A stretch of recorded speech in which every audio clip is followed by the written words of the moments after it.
सुदूर एक छोटे से गांव में एक महिला रहती थी जिसका जीवन अभिशप्त था।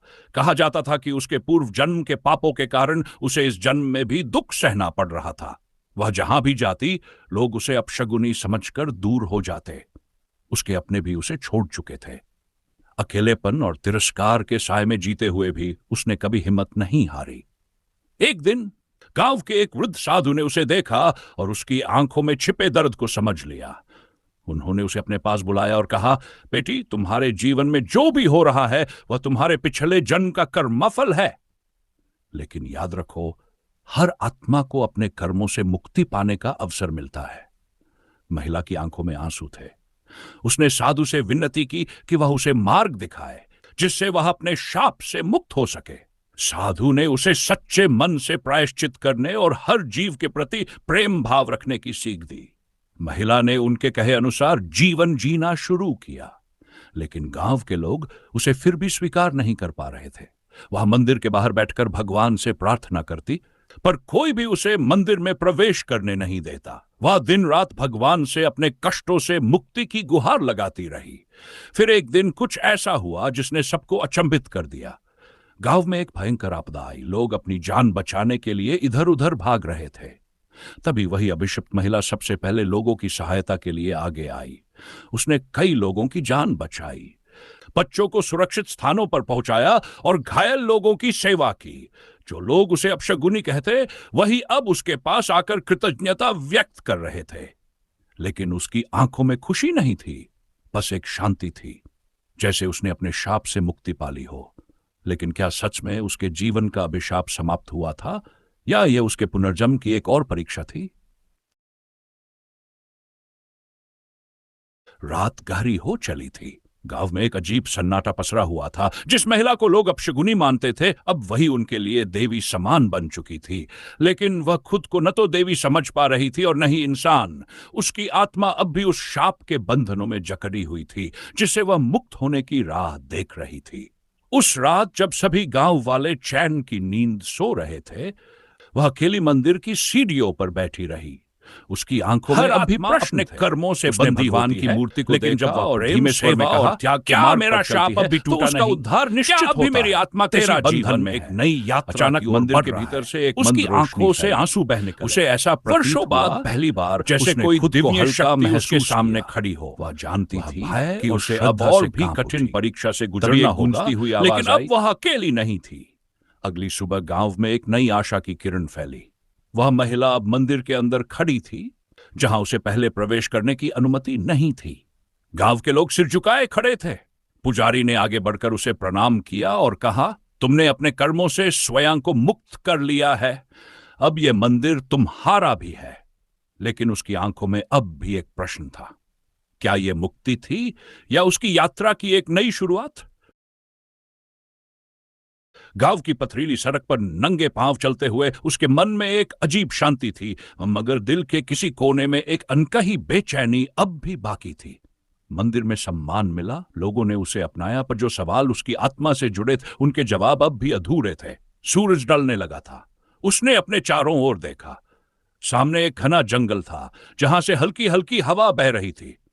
उसने सोचा, शायद अब यही उसकी अगली यात्रा का रास्ता था। पत्तों की सरसराहट के बीच वह जंगल में बढ़ती चली गई। हर कदम के साथ उसे ऐसा लग रहा था जैसे कोई उसके पीछे चल रहा हो, मगर जब उसने मुड़कर देखा, वहां कुछ नहीं था। अचानक एक सूखी टहनी उसके पांव के नीचे चटक गई और एक अजीब सी सिहरन उसके शरीर में दौड़ गई। तभी किसी ने धीमे स्वर में उसका नाम पुकारा। उसने घबराकर चारों ओर देखा, मगर वहां कोई नहीं था। हल्की हल्की ठंडी हवा उसकी त्वचा को छू रही थी। उसके भीतर एक डर और एक अजीब आकर्षण दोनों साथ चल रहे थे। कुछ दूर चलने के बाद उसे एक पुराना खंडहर दिखाई दिया। जर्जर दीवारों से घिरा वह स्थान समय के थपेड़ों का गवाह लग रहा था, मगर वहां कुछ था जो उसे अपनी ओर खींच रहा था। उसने हिम्मत जुटाई और अंदर कदम रखा। धूल और सूखे पत्तों के बीच उसे एक पुरानी मूर्ति दिखाई दी। जैसे ही उसने उस मूर्ति को छुआ, अचानक पूरा वातावरण भारी हो गया। उसके कानों में धीमी धीमी आवाजें गूंजने लगीं। ऐसा लग रहा था जैसे कोई उससे बातें कर रहा हो, कोई बहुत पुराना, कोई जिसे वह भूल चुकी थी। उसकी सांसें तेज हो गई, आंखें भारी लगने लगीं और फिर एक अजीब प्रकाश फैल गया। उसे अपनी ही परछाई के पीछे कोई और खड़ा दिखा। वह जानी पहचानी थी, मगर फिर भी अनजानी। उसने आंखें बंद कर लीं और अतीत के अंधकार में डूब गई।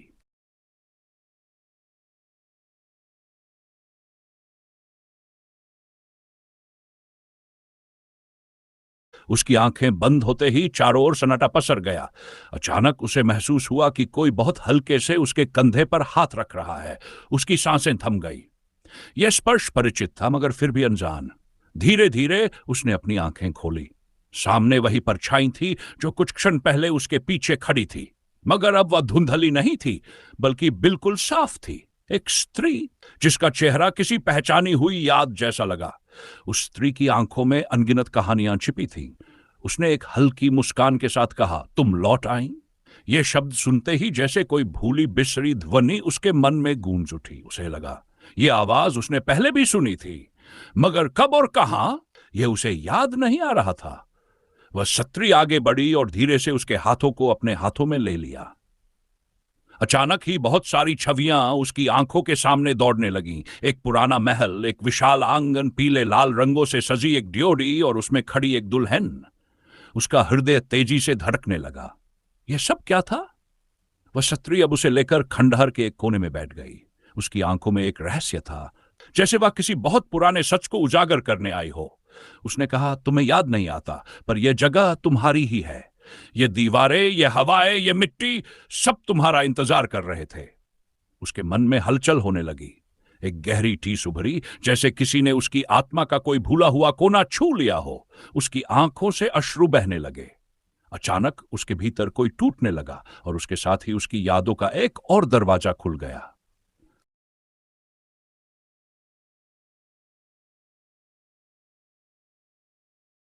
वह स्त्री उसकी आंखों में झांक रही थी, जैसे किसी बंद दरवाजे को खोलने की कोशिश कर रही हो। उसकी सांसें भारी होने लगी, माथे पर पसीने की बूंदें उभर आईं। एक अजीब सा दर्द उसके सीने में उठने लगा। यह जगह, यह हवा, ये दीवारें, सब कुछ परिचित लग रहा था, मगर वह खुद को समझ नहीं पा रही थी। हवा में हल्की सी सुगंध घुली हुई थी, जैसे किसी बीते समय की यादें फिर से जिंदा हो रही हों। उसकी आंखों के सामने फिर से वही महल उभर आया, वही आंगन, वही ड्योढ़ी और वह दुल्हन। लेकिन अब चेहरा साफ दिखने लगा था। वह दुल्हन कोई और नहीं बल्कि वही थी। उसके भीतर अचानक कोई पुकार गूंजने लगी। किसी की रोती हुई आवाज, किसी की चीखें, किसी के दर्द भरे शब्द। उसने अपने कान बंद कर लिए, मगर आवाजें कम नहीं हुई। उसने देखा वह दुल्हन अकेली खड़ी थी, लाल जोड़े में, आंखों में इंतजार लिए, मगर कोई उसे लेने नहीं आया। पलकों पर आंसू ठहरे हुए थे, मगर गिर नहीं रहे थे। चारों ओर अंधेरा बढ़ने लगा। वह स्त्री अब भी उसका हाथ थामे हुए थी। उसने धीरे से कहा, अब समय आ गया है, तुम्हें सब याद आ जाएगा। उसकी आवाज में अजीब सा विश्वास था, मगर वह खुद डर से कांपने लगी। उसे लगा जैसे उसकी पूरी जिंदगी किसी और की थी, जैसे वह अब तक किसी झूठ में जी रही थी। अचानक हवा तेज हो गई, महल की दीवारें चटकने लगीं, जमीन कांपने लगी। उसने उस स्त्री का हाथ कसकर पकड़ लिया। आंखों में डर था, मगर कहीं न कहीं एक अधूरी कहानी पूरी होने की उम्मीद भी थी। उसके अंदर कुछ टूट रहा था और शायद उसी टूटने के साथ वह खुद को फिर से जोड़ने वाली थी। उसका सिर भारी हो गया था। चारों ओर घना अंधेरा था, लेकिन उस अंधकार के भीतर कहीं एक हल्की लौ टिमटिमा रही थी। वह सत्री अब भी उसका हाथ थामे खड़ी थी, जैसे उसे गिरने से बचाने के लिए, लेकिन वह खुद को संभाल नहीं पा रही थी। उसके पैरों के नीचे की जमीन डगमगाने लगी। आवाजें अब और साफ सुनाई देने लगी थी, करुण चीखें, आर्तनाद, किसी की पुकार। लगा जैसे वह किसी और के शरीर में समा रही हो, या शायद किसी और की आत्मा उसमें जाग रही हो। उसकी आंखों के सामने वही महल उभर आया, लेकिन इस बार वह महल उजड़ा हुआ था। दीवारों पर काले धब्बे थे, आंगन में सूखे पत्ते बिखरे थे और हवा में घुली थी जलने की गंध। वह आगे बढ़ी, एक टूटी हुई खिड़की के पास खड़ी होकर भीतर झांका। वहां एक स्त्री जमीन पर बैठी थी। उसके कपड़े अस्त व्यस्त थे, आंखें लाल थीं और गले से दबी दबी सिसकियां निकल रही थी। वह खुद को पहचान गई। ये वही रात थी जब उसे धोखा दिया गया था। ये वही रात जब वह विश्वासघात की आग में झुलस गई थी। उसने अपने ही पैरों के निशान देखे जो रक्त से भीगे थे। उसे महसूस हुआ कि उसकी आत्मा अब भी वहीं अटकी हुई थी। उस अधूरे इंतजार में, उस अनकहे दर्द में उसकी उंगलियां ठंडी पड़ गईं। उसने पीछे मुड़कर उस स्त्री को देखा जिसने उसका हाथ थामा था। उसकी आंखों में कोई गूढ़ रहस्य था, कोई अनकही बात, कोई अनदेखा सच। वह कांपने लगी। उसकी आंखों के सामने सब कुछ धुंधला हो गया। वह महल, वह स्त्री, वह टूटी खिड़की, सब हवा में विलीन होने लगा। लेकिन उससे पहले उसे कुछ याद आ गया, कुछ ऐसा जिसे भूलकर ही वह इस जीवन में आई थी। उसके होंठ कांपे मगर आवाज नहीं निकली। आंखों से आंसू बहने लगे मगर उनका कोई अंत नहीं था। वह सहमकर खड़ी रही। उसकी आंखों में अनगिनत सवाल उमड़ रहे थे मगर जवाब कहीं नहीं था। ठंडी हवा उसके चेहरे को छूकर गुजरी जैसे कोई उसे पुकार रहा हो। उसके भीतर एक अजीब सा डर घर कर गया। क्या यह सच था या महज उसका भ्रम? उसके पैरों के नीचे जमीन अब भी ठोस थी, लेकिन उसके दिल की धड़कनें बेतहाशा तेज हो गई थीं। वह आगे बढ़ी, कदम खुद ब खुद बढ़ते गए। महल के उस सूने दालान में जहां चांदनी एक हल्की परछाई छोड़ रही थी, उसे कुछ हलचल महसूस हुई। कोई था वहां। उसने घबराकर चारों ओर देखा मगर कुछ नहीं दिखा। फिर अचानक किसी की सिसकियां हवा में घुल गई। वह आवाज पहचानी हुई थी, किसी बहुत करीबी की। उसका दिल जोर से धड़का। उसकी आंखों के सामने धुंधली परछाइयां बनने लगीं। उन परछाइयों में वह खुद को देख सकती थी, एक पुरानी अधूरी छवि जो समय के साथ मिट चुकी थी मगर पूरी तरह खोई नहीं थी। उसकी सांसें तेज हो गई। अतीत की परछाइयां अब ज्यादा साफ होने लगीं। वह लड़की जो एक बड़े दरवाजे के पीछे खड़ी थी, किसी का इंतजार कर रही थी। उसके चेहरे पर एक अधूरी मुस्कान थी मगर आंखों में एक अनकहा दर्द। हवा में किसी के कदमों की आहट थी। फिर अचानक एक जोरदार धमाका हुआ। उसने घबराकर अपनी आंखें बंद कर ली। जब पलकों को फिर से उठाया तो देखा कि सब कुछ बदल चुका था। वह वही खड़ी थी मगर समय जैसे एक बार फिर घूम गया था। वह उसी क्षण में लौट आई थी जहां से सब कुछ शुरू हुआ था। उसके सामने वही दरवाजा था, वही इंतजार, वही दर्द, वही अनसुने शब्द। उसे महसूस हुआ कि यह सिर्फ एक कहानी नहीं थी, यह उसकी ही जिंदगी थी, एक शापित सत्य जो बार बार दोहराया जा रहा था।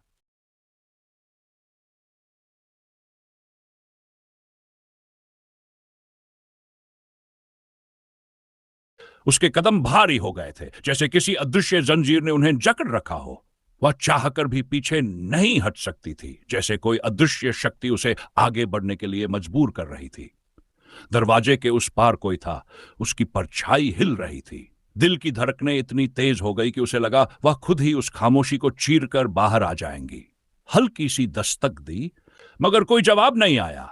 अंदर से धीमी धीमी सरगोशियां सुनाई दे रही थी, जैसे कोई किसी से बातें कर रहा हो।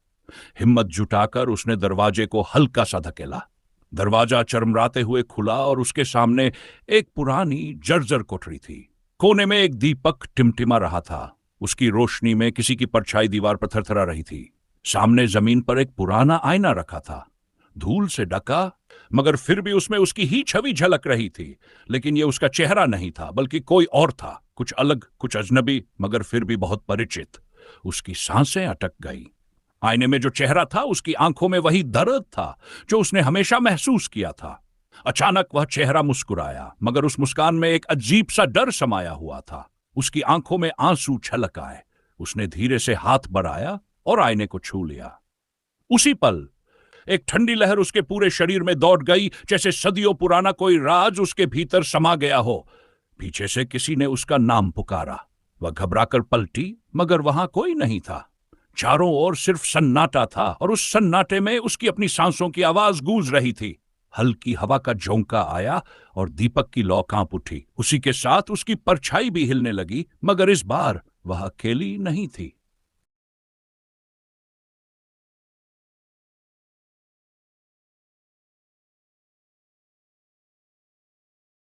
उसकी परछाई दीवार पर थरथरा रही थी मगर अब उसमें कोई और भी था। एक अजीब सा एहसास हुआ, जैसे कोई बहुत करीब खड़ा हो। उसने धीरे धीरे गर्दन घुमाई मगर वहां सिर्फ खालीपन था। लेकिन सांसों की आहट अब भी महसूस हो रही थी। उसकी उंगलियां ठंडी पड़ गई। उसने फिर से आईने में झांका। इस बार आईने में वही परछाई पूरी तरह स्पष्ट दिख रही थी। वही चेहरा, वही आंखें, मगर उसमें एक अजीब सी बेचैनी थी, जैसे कोई बहुत कुछ कहना चाहता हो मगर शब्द साथ न दे रहे हों। अचानक उस चेहरे के होंठ हिले, मगर कोई आवाज नहीं आई। उसके शरीर में झुरझुरी दौड़ गई। उसने जल्दी से पीछे हटना चाहा, मगर उसके पांव जैसे जमीन से चिपक गए थे। अचानक कमरे में रखे दीपक की लौ तेज हो गई और आईने में दिख रही आकृति का चेहरा भयावह हो उठा।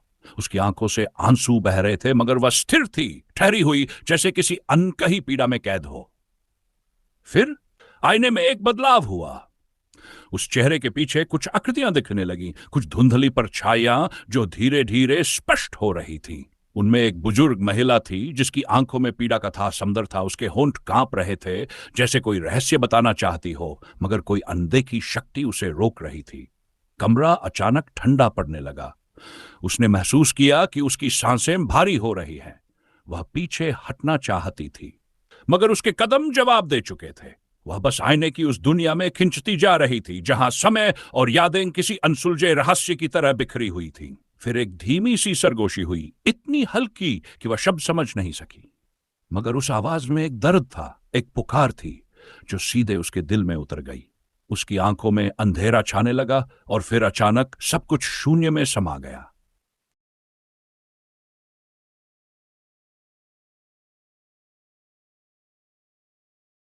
चारों ओर गहरा सन्नाटा था, जैसे समय ने अपनी रफ्तार थाम ली हो। उसने धीरे धीरे अपनी आंखें खोली। कमरे का परिचित कोना कहीं खो गया था। उसके सामने एक पुरानी हवेली के जर्जर दरवाजे थे, जिनकी लकड़ियां सड़ चुकी थीं। हल्की हवा चलने पर वे खुद ब खुद चरमराने लगते। वह खुद को उस हवेली के अंदर खड़ा हुआ महसूस कर रही थी। सामने एक पुराना झूला पड़ा था जो धीमे धीमे हिल रहा था, जैसे अभी अभी कोई वहां बैठा हो। हवा में एक जानी पहचानी खुशबू थी, मगर वह उसे पहचान नहीं पा रही थी। अचानक झूले के पास की खिड़की से कोई सफेद परछाई गुजरी। वह कांप उठी। उसके कदम खुद ब खुद उस खिड़की की ओर बढ़ने लगे। खिड़की के पार एक कमरा था, जिसकी दीवारों पर धुंधली आकृतियां उभर रही थी। उनमें एक महिला की छवि थी जो किसी नवजात को गोद में लिए बैठी थी। उसके चेहरे पर करुणा थी, मगर उसकी आंखों में अनकही वेदना। वह कुछ कहने ही वाली थी कि कमरे में अचानक दरवाजे के पीछे से किसी के पैरों की आहट आई। ठक ठक ठक, एक धीमी मगर भारी चाल, जैसे कोई बहुत समय बाद इस जगह पर लौटा हो। उसके दिल की धड़कन तेज हो गई। उसने खुद को हिलाने की कोशिश की, मगर जैसे किसी अदृश्य शक्ति ने उसे वहीं जकड़ लिया हो। दरवाजा धीरे धीरे चरमराने लगा। एक ठंडी हवा का झोंका आया और दरवाजा पूरी तरह खुल गया। अंदर अंधेरा था, मगर उसमें दो चमकतियां दिख रही थी। वह पहचानने की कोशिश कर रही थी कि वे आंखें किसकी थी। उनमें दर्द था, एक पुकार थी, मगर साथ ही एक अनकहा भय भी। वह पीछे हटने लगी, मगर एक जानी पहचानी आवाज गूंजी, कोमल मगर टूटी हुई। वह वही आवाज थी जो उसने आईने में सुनी थी। हवा में एक अस्पष्ट फुसफुसाहट गूंजी, जैसे कोई किसी का नाम पुकार रहा हो। उसके होंठ कांप उठे। यह नाम उसका अपना था। वह स्तब्ध खड़ी रही। नाम की वह अस्पष्ट फुसफुसाहट अब तेज हो गई थी, जैसे कोई उसे पुकार रहा हो, जैसे कोई उसे पहचानने के लिए संघर्ष कर रहा हो। उसने साहस जुटाया और आगे बढ़ी। कमरे के अंदर अंधेरा गहराता जा रहा था, लेकिन उन आंखों की चमक अब भी वैसी ही थी, दर्द से भरी, कुछ कहने को आतुर। उसने कांपते हाथों से दीवार पर रखे एक पुराने दिए को जलाने की कोशिश की। लौ फड़फड़ाई और फिर हल्की रोशनी बिखर गई। सामने वही महिला खड़ी थी जिसे उसने धुंधली दीवारों पर देखा था। वही करुणा, वही वेदना, पर अब उसका चेहरा स्पष्ट था। उसका हृदय तेजी से धड़कने लगा। उसे ऐसा लगने लगा जैसे वह इस चेहरे को बरसों से जानती हो, जैसे ये कोई पराया नहीं था, बल्कि उसका ही कोई अंश हो। उस महिला की आंखों से आंसू टपकने लगे। उसकी सूनी गोद, कांपते हाथ। वह आगे बढ़ी, लेकिन जैसे ही उसने महिला को छूने की कोशिश की, वह धुएं में बदलने लगी। उसकी आंखों के सामने अतीत की परछाइयां नाचने लगीं। वह महिला वही थी। पिछले जन्म की स्मृतियां उसके भीतर उमड़ने लगीं। यह वही दर्द था जो उसने किसी और समय, किसी और जीवन में सहा था। यह वही श्राप था जिसने उसे जन्मों तक भटकने के लिए मजबूर किया था। हवा एक बार फिर सिहर उठी। खिड़की के बाहर एक दीप जल उठा। उसकी टिमटिमाती लौ जैसे संकेत दे रही थी। वह समझ गई थी, इस श्राप से मुक्त होने का यही मार्ग था। उसने आंखें बंद की, गहरी सांस ली और धीरे धीरे आगे बढ़ी। जैसे ही उसने खुद को स्वीकार किया, जैसे ही उसने उस अतीत को स्वीकारा जो उसे याद भी नहीं था, हवेली की दरारों से रोशनी फूटने लगी। पुरानी दीवारें झरने लगी। हवेली में कैद वह घुटन दूर होने लगी। वह धीरे धीरे चलती हुई दरवाजे तक पहुंची। एक आखिरी बार पलटकर देखा, अब वहां कुछ नहीं था। न धुंधली आकृतियां, न दर्द, न कोई पुकार, सब मुक्त हो चुके थे।